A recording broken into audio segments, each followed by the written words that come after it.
In the city of Mytilene on the Greek island of Lesbos, Christmas is approaching. A tree on the main square is alight in blue. A nativity scene has Mary and Joseph standing vigil beside the baby Jesus. Locals are busily shopping for gifts and sipping coffee at cafes. Just 15 minutes up the road at the refugee and migrant camp called Moria, it is not Christmas but winter that is approaching. More than 6,000 souls fleeing the world's most violent conflicts in Syria, Iraq, Afghanistan, Yemen, and the Democratic Republic of Congo are crowded in a space meant for 2,330. The scene is grim: piles of trash, barbed wire, children wailing, rows of cheap summer tents with entire families crammed inside, and fights regularly breaking out on the camp's periphery. The stench is overwhelming. I have visited many refugee camps in the Middle East, but never have I seen anything like Moria, a place Pope Francis has likened to a concentration camp. I have also never understood the true meaning of Christmas, a story in which Jesus was born into a family that became refugees, until I visited the people who are now forced to call it home. Among them are Karima and her elderly mother, Kamila, who spent the past few years trapped in Deir al-Zur in Syria under the rule of the Islamic State. I'm using only the first names of the refugees I spoke with out of concern for their safety and their pending asylum applications. There was no electricity, we were using oil lamps. It was as though we returned to the Stone Ages, Karima told me.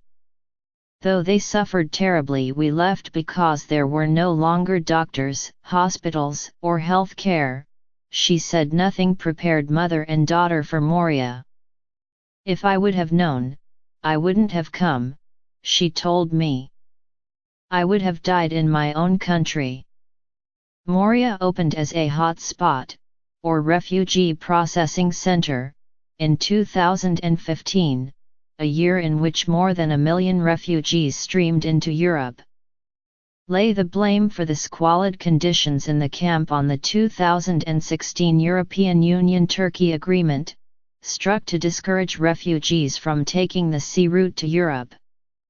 Those who arrive on the Greek islands now must wait to be processed by the European Union before proceeding to the mainland. The wait can be months, with no guarantee that requests for asylum will be granted. The combination of waiting, uncertainty, overcrowding, and unlivable conditions has created what appears to be an intentional epidemic of despair, meant to dissuade refugees from seeing Europe as a haven. Though the camp is off limits to journalists, I slipped through the entrance earlier this month. Toilets are so few and so filthy that refugees have cut holes in the high fencing that surrounds the complex so that they can urinate and defecate outside. The perimeter of the camp is fouled with human excrement. The lack of hygiene and the violence have prompted some refugees to move to the olive groves outside the camp. There I talked with young men from Mosul, Basra, and Baghdad in Iraq, from Daraa and Aleppo in Syria, and from Gaza. Murta fled militias in Basra, afraid that he would be either detained or killed. Mustafa from Gaza, looking much younger than his 21 years, listed the wars he has survived.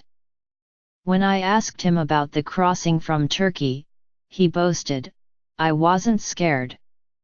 I'm used to war, and I know how to swim."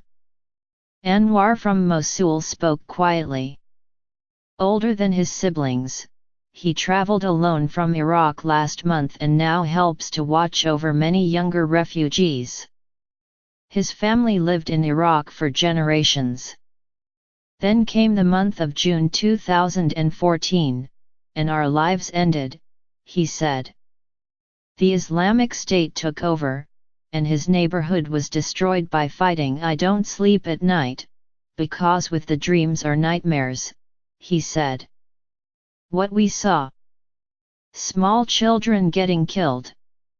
With an adult, you don't know if they were a good person or a terrorist. But what did a child ever do? The Christmas story is their story more than anyone else's. It is a story of displacement, in which Mary and Joseph leave their home and give birth to Jesus in strange city. In the Gospel of Luke, Jesus is born at the margins of society, poor and wrapped in cloth and laid in a manger, because there was no room for them in the inn. In Matthew, an angel warns Joseph that King Herod wants to kill his son and orders, "Get up, take the child and his mother, and flee to Egypt." These three are a holy family of refugees. If we want to imagine the nativity, we needn't go farther than the tent of Aladdin from Syria, who left his home just days after he married.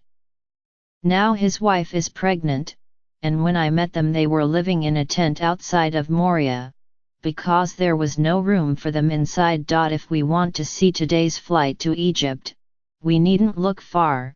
Nearly every refugee I've ever met has a story about escaping in the middle of the night. If we want to understand a life upended for a census, we need only ask those refugees whose futures are uncertain until their asylum requests are processed, their entire lives now held hostage to bureaucracy. If we want a miracle, I'd suggest looking at Anwar, who despite crying while recounting the destruction of Mosul, still paused in the middle and offered me a clementine. As we live through the largest migration in modern history, Christmas invites us to recognize our story in the millions who have been displaced by tyrants, war, and poverty, and to see their stories in ours.